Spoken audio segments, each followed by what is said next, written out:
bismillaahi wakafaa dhegaystayaal ku soo dhowaada oo durka sirta milatariga ciidanka iyo saraakiisha Maryland dhibka ka haysta iyo villa Soomaaliya maadaama sabeelada xaqsoorka iyo wacdiguba sinaba u salahayn oo qof basaamigu helay laga sagsaagayo lana raadinayo sumini dheeri iyo saa'id kala raaca ajadu ay taagan tahay annaga sarraynta leh oo taydii waa ii goonitaadina kulalihii ku seetaysan sid bursiimo iyo siyaado siiya reer hebel dhagaha loo sallaxayo qabiil seeja lagu dooran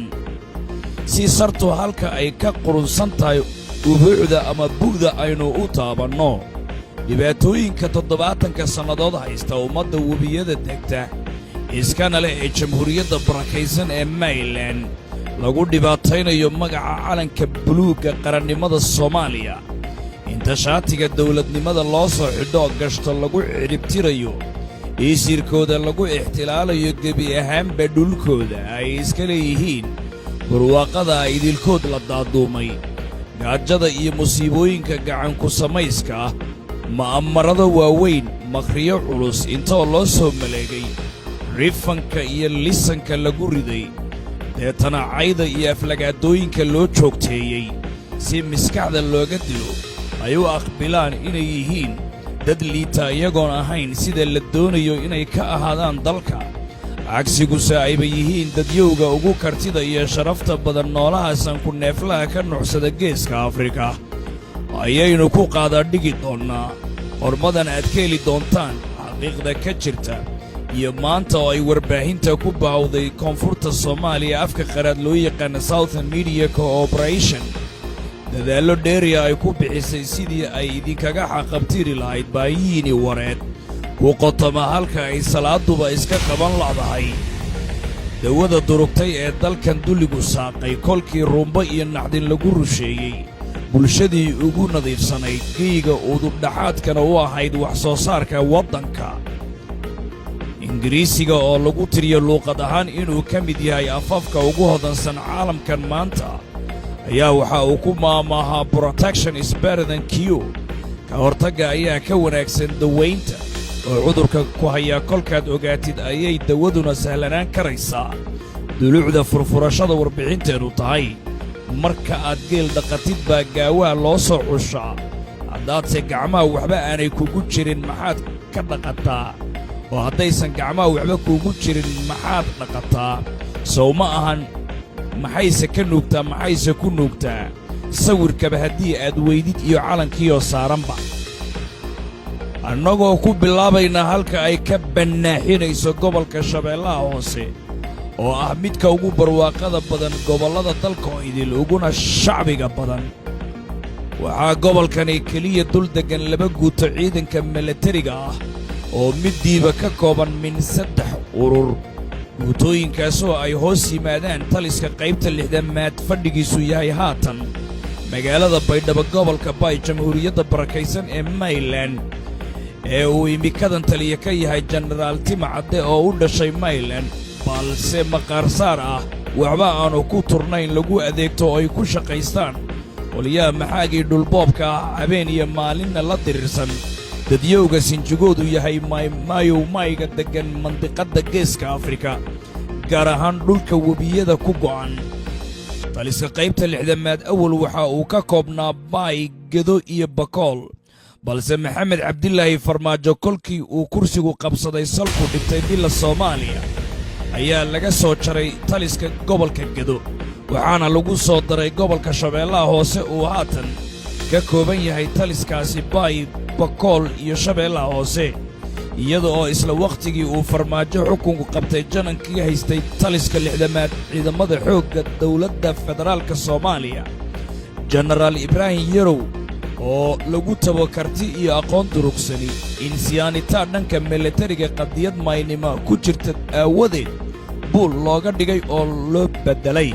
si loogu tunto dadyowga deegaanadan duulaanka lagu yahay sifa loo qabsado ayna dhammaantooda u ahaadaan dawarsadayaal loo talsho third citizens waxa afka qalaad lagu yiraahdo oo ka dhigan muwaadiniinta saddexaad geygooga gudihii si aynu u fahamno sida loo kala dhilay saraakiisha milatariga asalkoodu yahay mayga sabab ciidanka asalka webiyaduna loogu shaqaysan karayo isla dadkooda loogu dilo waxaynu u baahannahay inaan ogaanno labada guuto ee duldeggan iyo taliya urureedyadooda gobolka shabeellaha hoose marka hore inaan kala baranno saraakiisha kala haysataa gobolka shabeellaha hoose waxaa kala deggan laba guuto oo la kala yidhaahdo guutada saddexaad iyo guutada toddobaad oo talis ahaan hoos imanaya qaybta lixdamaad waxaana guutada toddobaad haysta nin lagu magacaabo xasan jaamici derajada garbaha loo suray ay tahay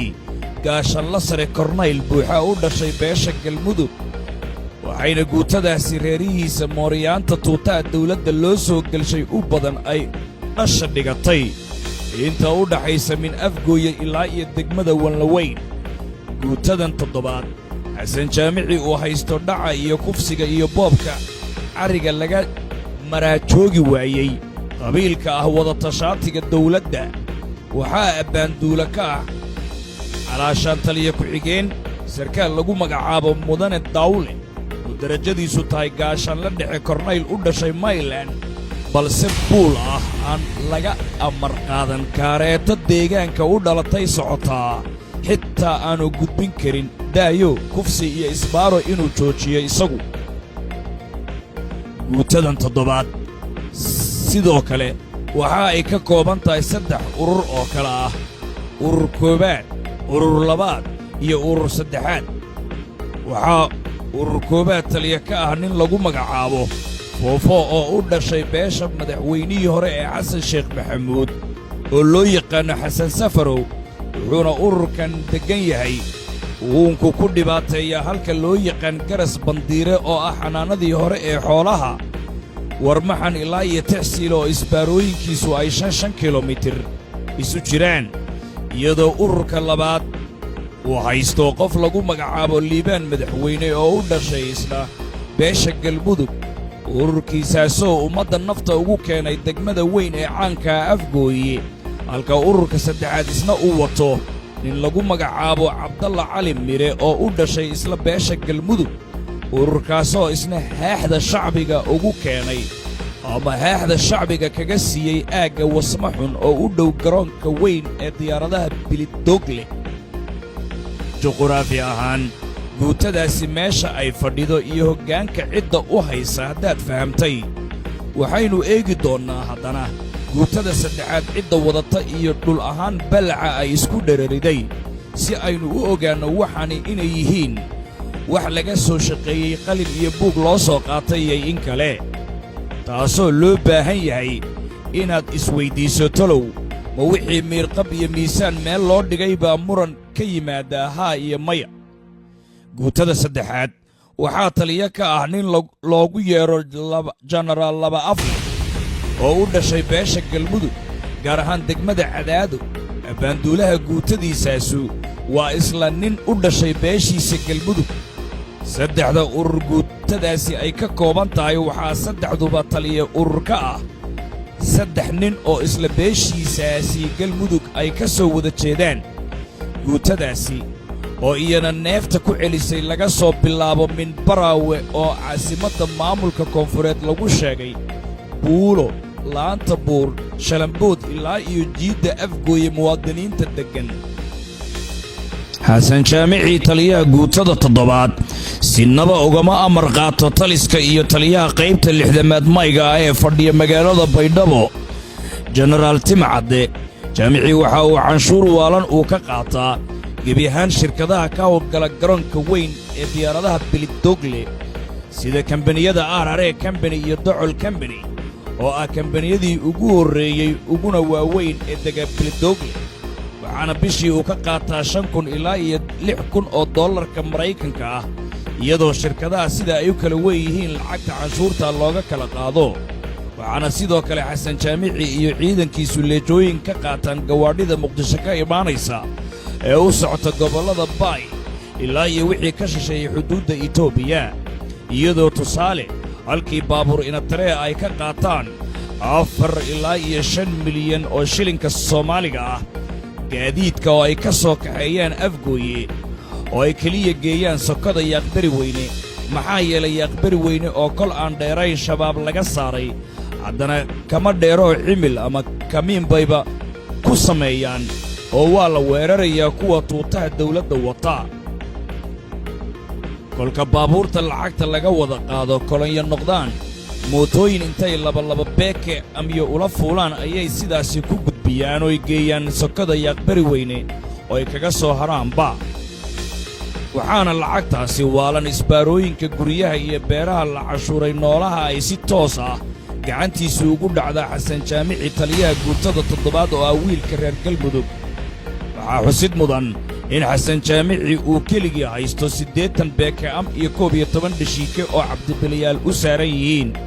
waxaana hubkaasi uu haysto iyo kuwo kaloo ka badan shacbigan dhulka iskale lagu gumaadayo uu ka sameeyey isbaarooyinka deegaanka iyo muqaadaraadka xashiishka uu beero jannaale iyo aaggaasi ku yaal uu ku beerayo uu ka ganacsaday iyadoo oo dhanka kale kandaraasyada iyo shirkadaha meel walba ordaya ay iska leeyihiin dad isla beeshiisii galmudugga ah geesta kale saldhigga balayska degmada afgooye waxaa maanta taliya ka ah nin lagu magacaabo nuur xayir oo u dhashay beesha galmudug gaar ahaan jufada caydiidkii geeriyooday daalimkii dulmiga weynaa soomaaliyaba qaska gelshay iyo fawdada isagoo mooryaantiisii huwantii salbalaar watana gobollada mayga ku soo duulay sannaddii 1996kii dadka deegaanka bukaaraha iyo mudullada guryaha ku gubayey oo aakhirkii aararee ay 4 sannadood kadib dagaal waxba aan layskula harin kaga soo baxabaxaysay gobollada webiyada qabqablahaasi sida xun u qurbaxay oo ay magac ahaanna dadyowga maygu u yaqaannaan aw naardiir nuur xasan ama nuur xayir keliya ma haysto saldhigga balayska afgooye ee isagu aanu u dhalan labadaraale waxaa isaga iyo liibaan madaxweyne isna degmada xaaraan ku haysta ay cashuurtaan oo ay cashuur ka qaataan wax allaaliya wixii nuucsada dad iyo duunyaba tusaale neefka geela ka imaanaya gobollada sida bay iyo bokool waxaa calaa neef ay ka qaataan $1 oo ay koontadoodu si toosa ugu soo dhacayso kana samaysanayaan wax allaaliya waxay doonayaan intaasi waxaa ka sii daran degmada afgooye mukayga hoostiisii ilaa waddada aadda deegaanka basre midig laamiga qarkii waxa ay ku soo daabuleen qoysas laga soo raray mudug iyo galguduud siday u soo guurayeen aanay xamar ku soo nasan ay wataan baaqulladooda iyo farkeetooyinkooda iyo daasadahooda iyo joodarayaashooda iyo jirgaannadooda iyo baafafkooda dhardhaqaalka iyo farawyadooda iyo fandhaalladooda fiiqfiiqan si toosa loo dejiyey eeriyadaasiyo hubkoodana wata aan loo dhowaan karin kadib markii futada xabbadda laga gelshay dadkii weligood kaneecada la saaxiibka ahaa joogadeenna maanta adigoo ah may dhulka u dhashay mukay yaad ogayd hoostii ilaa waddada midig basra tagtaa maba tegi kadhid oo haddaad isku daydo inaad tidhaahdid waa dhulkeenna waaba lagu dilayaa waxaana lagu odhanayaa xoog ma leedahay saaxiib dhulkan iyo dadkiisii si loo qabsado saraakiisha mayga sida loo soo dhilay haddaynu weli wax badan ka baranno ururka berire caanood iyo sibiid jooga waxaa haysan jiray oo taliya ka ahaa kornayl xasan shaalle oo may ah aad u dhiig badan nidaamka iyo sharciga seerjitada ilaalinaya xadgudub aannu marnaba oggolayn asal ahaanna taliyo horin ka ahaan jiray guutadii shanaad ee degganayd aagga awdheegle mubaarak iyo jannaale isagoo kabtana horaanna u xukumayey urur joogay xerada ciidanka jenaraal gordon lana soo shaqeeyey ciidankii imaaraadka ka dhisna caasimadda muqdisho waxaana booskiisii lagu beddelay nin lagu magacaabo cabdi cali raage oo u dhashay beesha galmudug iyadoo kornayl xasan shaalle si fadhiid looga dhigo loo dhiibay urur busaaraddu la degtay boorku ka kacayo qaar beeshin ay yihiin waxba aanay qaban fadhiya cisbitalka xoogga milatariga magaalada muqdisho oo ku yaal halka loo yaqaanno fagaaraha tirabuunka u dhexeeya nambar 4 iyo warshaddii caanaha askartaasoo qayb ayaka ka mid ah subaxii firimbi inta loo qaato biiti la orodsiiyo oo qudha oo laga siiyo biib biib biib mar kale waxaa xusid mudan in ninka qabyaaladda daraaddeed korneyl xasan shaalle jagada looga qaaday ee la yidhaahdo cabdi cali raagaha beesha galmudug ah gaar ahaan cadaada ka soo jeeda ahaana abbaanduulihii ururka afaraad xidha nacnac uu hadda ka hor dhacay hubkii istoorka qaranka jamhuuriyadda federaalka soomaaliyeed yiil isagoo ku tegay 20 qoryaha nooca AK-47ka loo yaqaan 6 beeke ama 5 dhashiike iyo sanaadiiq rasaasoo isugu jidha yaryar iyo waaweynba arrintaasi oo uu kala shaqeeyey taliyaha ciidanka lugta xoogga ee dalka federaalka soomaaliya jenaraal odowaa oo imikadan haya qaybta efentariga milatariga soomaaliya kaasoo u dhashay beel ahaan beesha madaxweyne xasan sheekh maxamuud xasan safarow waana taa halka ay marayso cadaaladda soomaaliya in saraakiishii daacadda ahayd maynimo darteed loo bursanayo iyagoo dalkoodu daacad ugu shaqaynaya xilka laga xayuubiyey bilaa sabab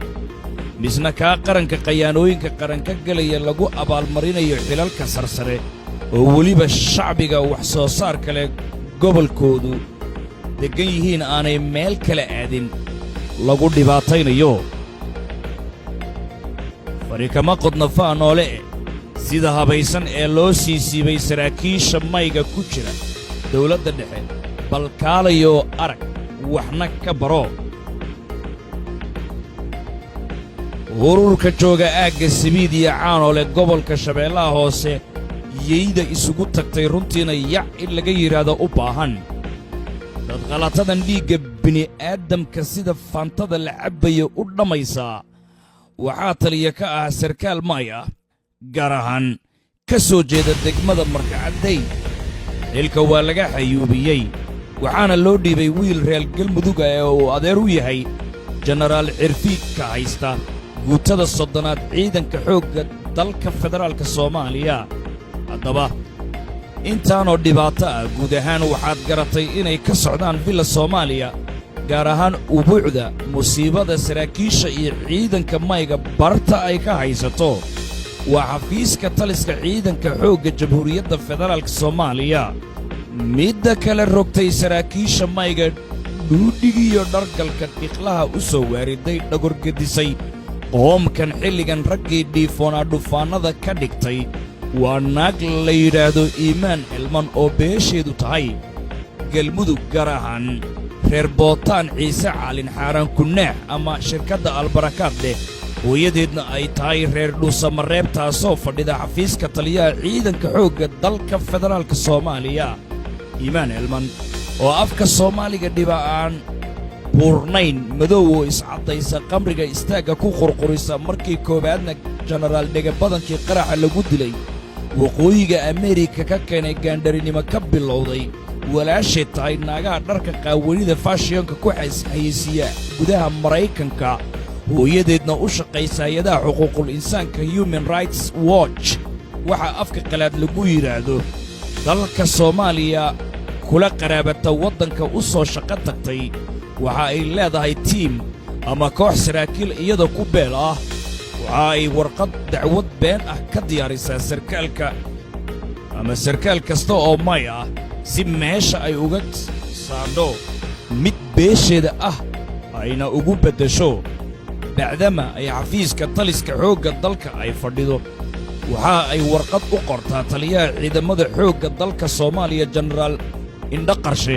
oo mararka qaar iyana miskiin ah isaguna qalinkuu ku jiidaa sarkaalka mayga la buusayo cagsigana qalinkuu ku duugaa ka kale ee beesha gabadhu ay wadato inuu xilka ku boodo ee uu qabto xitaa haddaannu u qalmin aqoonteeduna aanu lahayn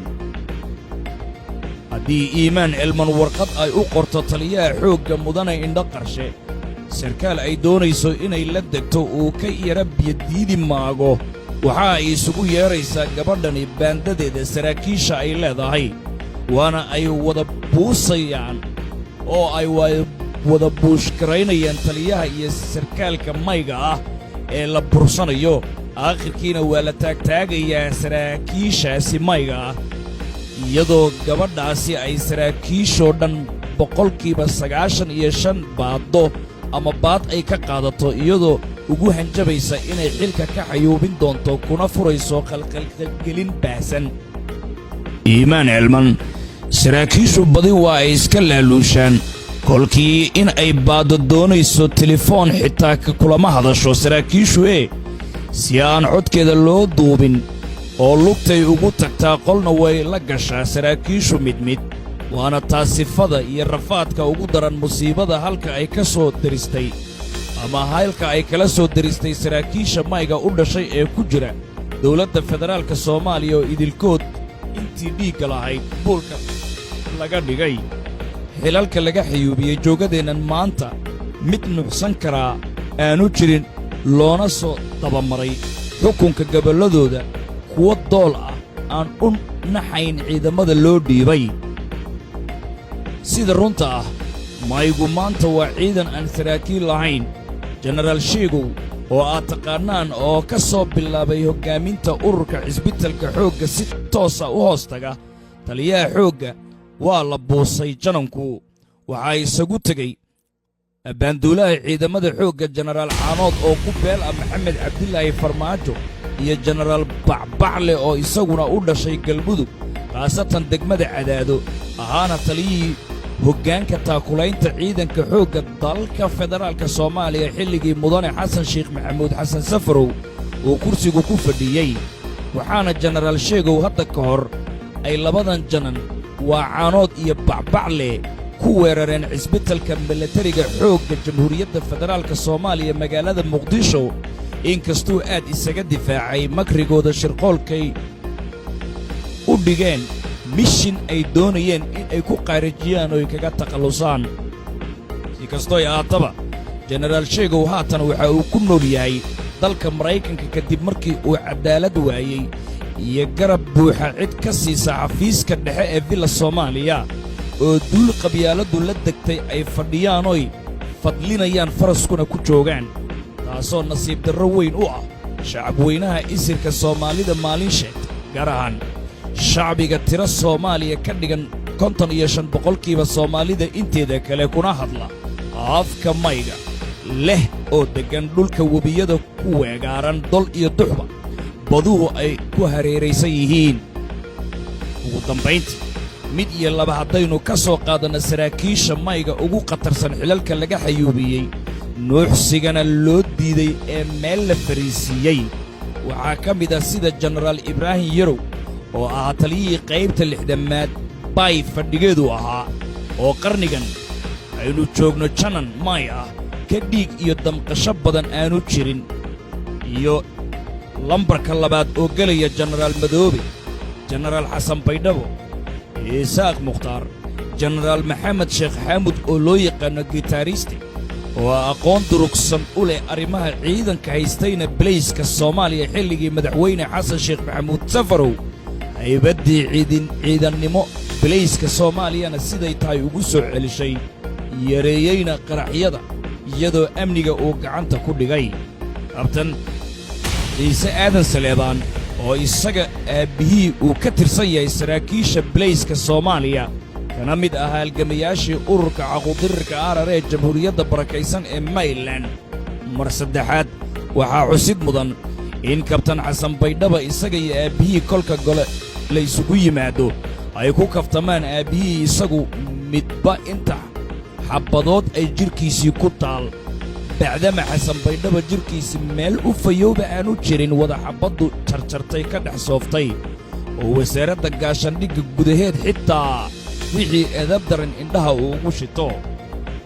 waxaa iimaan elman iyo tiimkeedu ay ceega dheer ku taageen sarkaal ay calaamadaysteen si fiicanna ay u garanayaan inuu geesi karti leh uu yahay mayga lagu magacaabo korneyl cali xabbad oo xilligii dawladdii cabdilaahi yuusuf yey ka mid ahaa saraakiishii 19 Desembar 2006 maxaakiimta jiidaha daynuuna iyo iidaale daandaansigii dagaal ay ku tageen bay 7 casho dagaal taariikhda galay jilbaha la isugu aastay dabadii jabkay soo jebiyeen ka soo sifeeyey mooryaantii buufow bacaad iyo shalambood iyo jannaale iyo ceelasha biyaha iyo siinka dheer iidda muqdisho korneyl cali xabbad oo dawladdii kacaankii keligii taliska afweyne garwadeenku ka ahaa kolkay dhacaysay ahaa gaashaanla sare kornayl buuxa imikadan oo hal xidig dib looga jaray gaashaanla dhexe waxa uu ku nool yahay oo ka cun oo ka cab oo iska seexo la yidhi qaybta taliska 12 abriil oo ku yaal xeryaha Damaanyo oo lala dejiyey indha cadde iyo laba afle iyo liibaan madaxweyne oo sida xaqiiqda ah reerahooda dhulkaasi dawladeed weli xoog ku haystaan oo buushash badanna ay ka dhisteen kuwaasoo geesta kalena haysta gobolka Shabeellaha Hoose gebi ahaantiiba aadna u mushima ruux kastoo doonayaan una arkaan inuu caqabad ku yahay sii haysashadooda dhulka jamhuuriyadda barakaysan ee Maryland Allah u naxariistee janankii geesiga caqliga u saaxiibka ahaa miskaxdiisu xorowday Dr. Xasan Maxamed Nuur Shaati Guduud uu horay u sheegay in reerahan duulaanka ah reer Galmudug ay xitaa tabartu kolkay ka dhammaatay qalinkooda iyo lacagtoodu ku doonayaan in ay ku maamushaan dhul dadow aysan iyagu lahayn oo xitaa deris iyo ood wadaagtoona aanay la ahayn waxaana hadalka halyeygaasi sii kaabaya hadalkii madaxweynaha shirqoolka lagu qafaashay ee jamhuuriyadda barakaysan ee Maryland mudane Mukhtaar Roobow Cali Abu Mansuur oo khudbadiisii musharaxnimada cod dheer ku sheegay in dhulka mayga lagu soo duulay jidadkuna ay u xidhan yihiin qolyo qabiil ah wata tuutaha dawladda iyo geesta kale imaamadan qawaariijta ah loo yaqaano al-shabaab isagoona sheegay in Maryland uu u baahan yahay qori iyo qalin iyo qorshe mid ah in lagu daafaco iyadoo libaaxii dalkuna isna Allah u naxariistee Ustaad Cusmaan Calooshiiba loo tartariiqay qadiyadan aawadeed uuna taagnaa Soomaaliya waana laba xisbi oo qura siday ahaan jirtayba kuraasta dawladda ama dawliga may ee maxaa keli ah tiro siman waa in loo qaybsadaa nin welibana dhulkiisii uu isagu maamusho ee la joojiyo waxaan la isku qasaya ee la leeyahay waxba lama kala lahaa taasoo sirta ku duugan ay tahay in mayga dhulkiisii loo socdo la doonayo in lala wareego saraakiisha maqaarsaarka wax matarayaasha ah mayga u dhashay dadkani ay doonayaan iimaan elman iyo jareerahooda oo haddii farta afka loo gelinayo aanay nuuxsan